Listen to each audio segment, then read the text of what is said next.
Friends, welcome back to my channel Nilpu blogs. যারা যারা আমার চ্যানেলে নতুন অবশ্যই চ্যানেল সাবস্ক্রাইব করে আমাকে সাপোর্ট করো।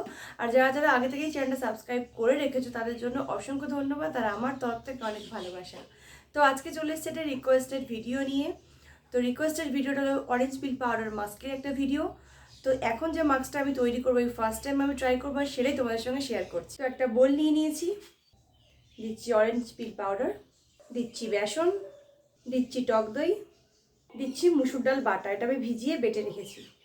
তো এবারে সব উপকরণগুলো খুব ভালো করে মিক্সড করে নেব। তো খুব ভালো করে আমার মিক্সড করা হয়ে গেছে। 5 মিনিটের জন্য সাইডে রেখে দেবো খুব ভালোভাবে সেট হওয়ার জন্য। তো আমি একটা ব্যান্ড লাগিয়ে নিয়েছি, আর ফেস প্যাকটা খুব ভালোভাবে সেট হয়ে গেছে। তো এই ব্রাশের সাহায্যে পুরো ফেসে অ্যাপ্লাই করব। কমলা লেবুর খোসাতে রয়েছে অ্যান্টিমাইক্রোবিয়াল, অ্যান্টি ইনফ্লোমেটিভ, অ্যান্টি ফাঙ্গাল উপাদান। অরেঞ্জ পিল পাউডার ব্যবহারে ত্বকের ট্যান কমে যায়, ত্বকের উজ্জ্বলতা দ্বিগুণ বেড়ে যায়, ত্বককে নরম ও কোমল রাখে। মুখে র্যাশ বা ব্রণের সমস্যা থাকলে বেসনের ফেস প্যাক ব্যবহারে তা সম্পূর্ণ ঠিক হয়ে যায়। ত্বকে কোনো দাগছোপ থাকলে বেসন ব্যবহারে তা পরিষ্কার হয়ে যায়। ত্বক দইয়ে থাকা উপকারী উপাদান ত্বককে ভালো রাখতে খুব সাহায্য করে। প্রাকৃতিক এক্সফোলিয়েটর হিসেবেও কাজ করে, প্রাকৃতিক ময়শ্চারাইজার হিসেবেও কাজ করে, মুখের আর্দ্রতা ধরে রাখতে খুবই সাহায্য করে। মুসুর ডাল ত্বকে ব্যবহার করলে ব্রণের সমস্যা কমে যায়, মুখের কোনো প্রকার দাগছোপ থাকলে তাও নির্মূল হয়ে যায়, ত্বক খুব মলিন হয়। তো ফুল ফেসে অ্যাপ্লাই করা হয়ে গেছে। এবার আমি হাতেও অ্যাপ্লাই করবো এটা।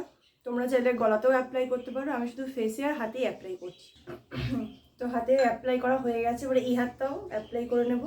তো ফেস আর দুটো হাত আমার ভালো করে অ্যাপ্লাই করা হয়ে গেছে। 15 মিনিট টাইম দেবো খুব ভালোভাবে শুকিয়ে যাওয়ার জন্য। তো আমার হাত আর ফেস খুব ভালোভাবে শুকিয়ে গেছে, এবারে মুখটা ঠান্ডা জল দিয়ে ধুয়ে নেব। তো আমার হাত আর ফেস খুব ভালো করে ধোয়া হয়ে গেছে, স্কিনটা কিন্তু খুব সফট আর খুব মসৃণ লাগছে। তো thank you Aishwarya Ghosh recommend করার জন্য। ফেস প্যাকটা আমার বেশ ভালোই লেগেছে। আর তোমাদের ভিডিওটি কেমন লাগলো অবশ্যই কিন্তু কমেন্টে জানাতে ভুলো না। ভালো লাগলে লাইক করে দিও, আর চ্যানেলটা সাবস্ক্রাইব না করা থাকলে অবশ্যই সাবস্ক্রাইব করে আমাকে সাপোর্ট করো। তো টাটা, তোমাদের সঙ্গে দেখা হবে আবার নেক্সট ব্লগে। তোমরা সবাই খুব ভালো থেকো।